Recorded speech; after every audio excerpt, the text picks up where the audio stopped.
Seterusnya dalam satu aspek yang penting yang perlu diambil kira dalam membangunkan sistem baru ni ialah wujudnya penentangan.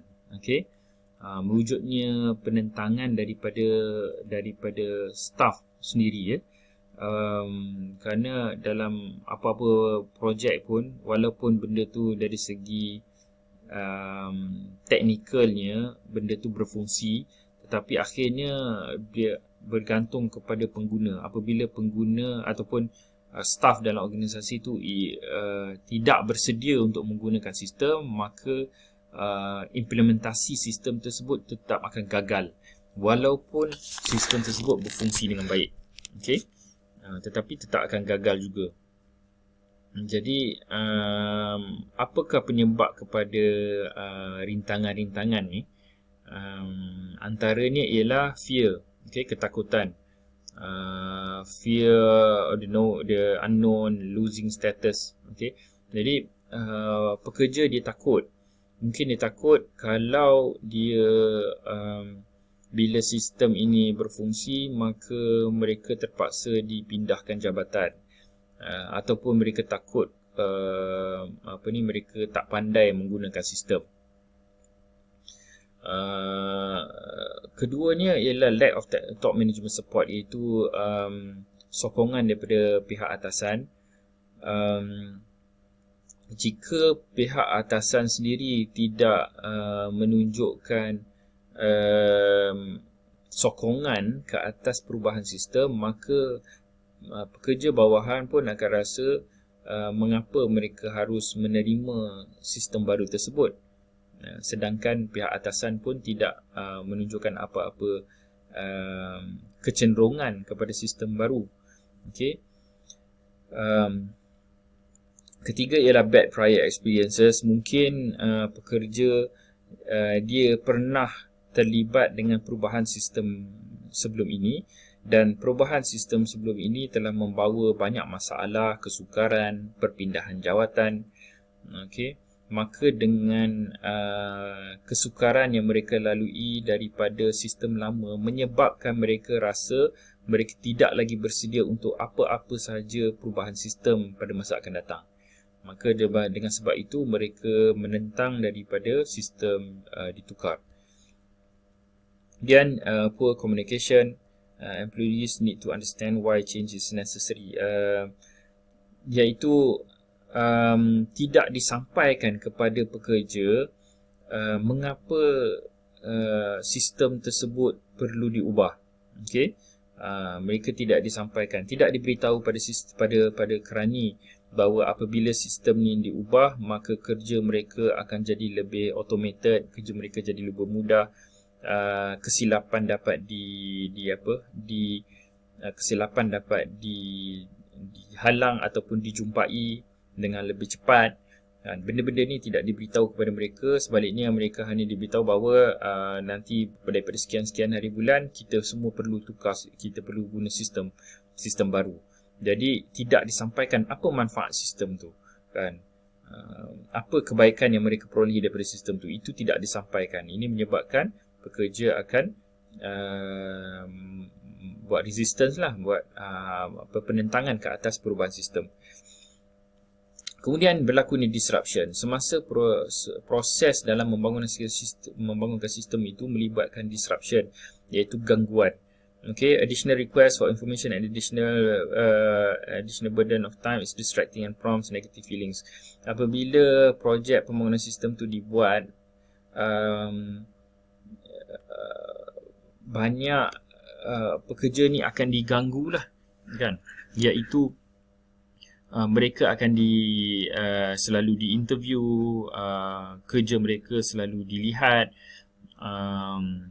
dan kadang-kadang mereka perlu buat banyak testing, terlibat dalam testing. Jadi akibatnya mereka rasa terganggu, kerja hakiki mereka tidak dapat mereka jalankan dengan sempurna, dan ini menyebabkan mereka timbulnya perasaan negatif kepada sistem. Kerana mereka merasakan sistem baru ni banyak mengganggu kehidupan mereka dalam tempoh pembangunan sistem tu sendiri, belum lagi tempoh menggunakan sistem. Kemudian manner change is introduced. Approaches are different for top level and lower level employees. Okay. Jadi ni ada kaitan juga dengan poor communication. Bila sistem itu diubah tetapi perubahan tersebut tidak diperkenalkan dengan cara yang baik, tidak diberitahu kepada pekerja tu mengikut level mereka. Contohnya mungkin kepada kerani, diberitahu pada kerani bahawa sistem yang baru ini akan menyebabkan urus niaga jualan akan bertambah 2 kali ganda. Diberitahu kepada kerani, maka kerani dia akan fikir kalau urus niaga jualan bertambah 2 kali ganda, maka kerja dia bertambah, iaitu dia perlu lebih banyak lagi dokumen yang dia perlu key in, lebih banyak lagi calculation dia perlu buat, maka kerja dia akan bertambah, maka lebih susahlah dia, maka dia akan memberi halangan. Sebaliknya, maklumat seperti itu kita beritahu kepada sales manager. Kita akan beritahu kepada sales manager, dengan ada ni sistem ini, maka jualan akan bertambah 2 kali ganda. Kalau sales manager dengar perkara ini, mereka akan suka. Kerana kalau sales bertambah 2 kali ganda, maka sales manager dari segi penilaian prestasi mereka akan kelihatan lebih baik. Tetapi untuk kerani, apa yang kita perlu beritahu kepada mereka? Kita perlu beritahu bahawa dengan adanya sistem ini, kerja mereka akan lebih automated. Okay, mereka tidak perlu lagi membuat kerja key in yang banyak dan membosankan. Sebaliknya, kerja mereka banyak diberikan kepada kerja-kerja yang lebih kreatif, benda-benda yang boleh menunjukkan bakat mereka berbanding dengan menjadikan mereka hanya sebagai robot. Okay. Maknanya bila sistem kita bangunkan, dia harus mendapat manfaat tu harus dirasai oleh setiap pihak, dan cara kita menyampaikan manfaat itu pun perlu sesuai pada tempatnya. Okay. Again, biases and emotions. Mungkin memang ada pihak-pihak tertentu memang dia ada dia punya emosi dia, kan, dia punya bias dia.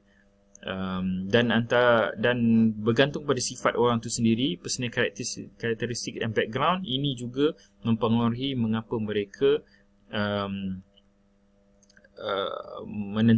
menentang perubahan sistem. Mungkin umur mereka, kerana biasanya didapati bahawa apabila teknologi baru diperkenalkan, biasanya lebih tuanya seseorang itu, maka lebih sukar untuk dia menerima perubahan. Okay, ada orang yang lebih open to teknologi, ada orang yang kurang open to teknologi, apatah lagi perubahan kepada teknologi. Okay, jadi apabila bila pekerja melakukan rintangan, bentuk-bentuk rintangan yang mereka buat boleh dibahagikan kepada tiga jenis rintangan, iaitu aggression, projection dan avoidance. Jadi aggression ni ialah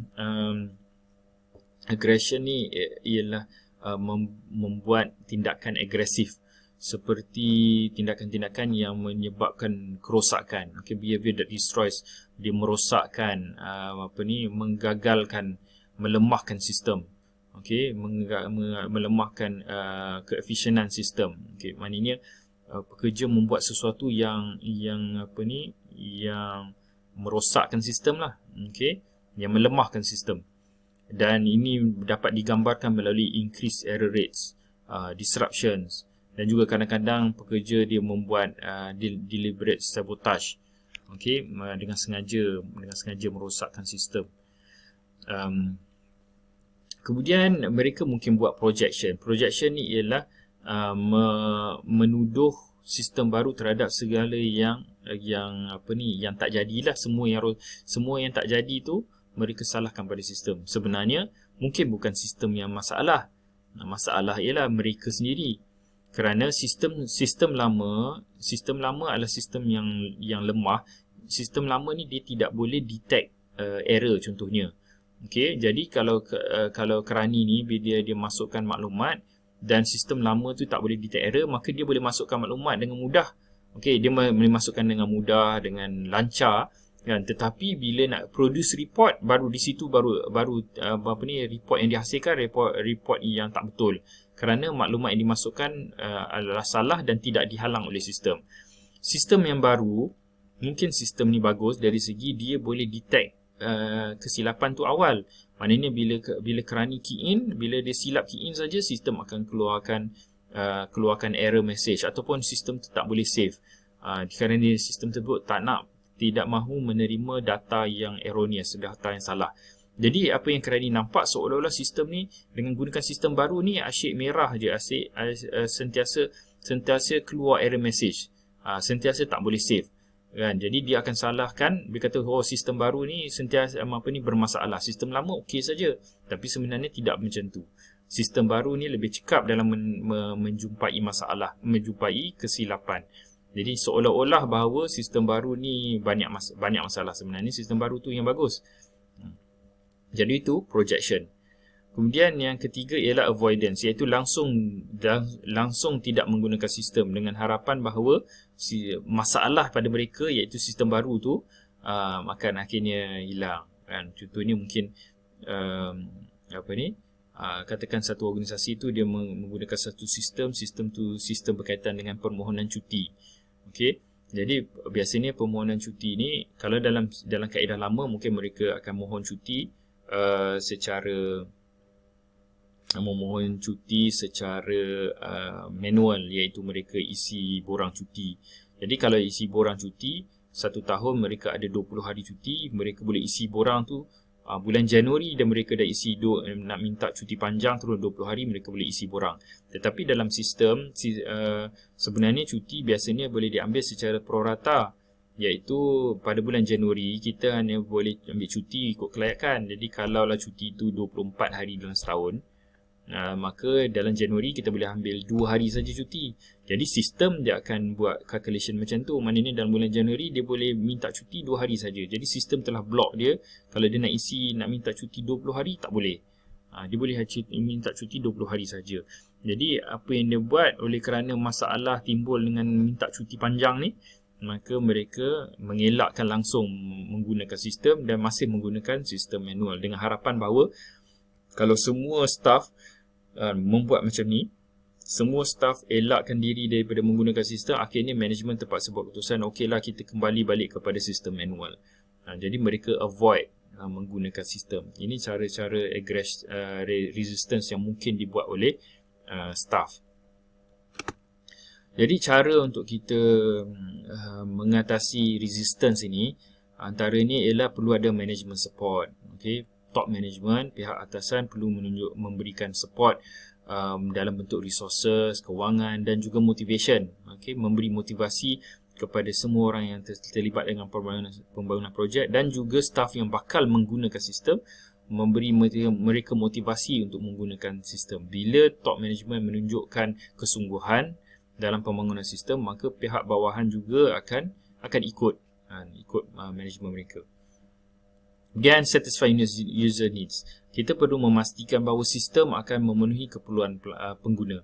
Jadi kalau pengguna bila dia sekali saja dia guna sistem dan dia nampak bahawa ini memang memenuhi keperluan dia, maka dia akan support lah, lebih mudah untuk dia menerima perubahan.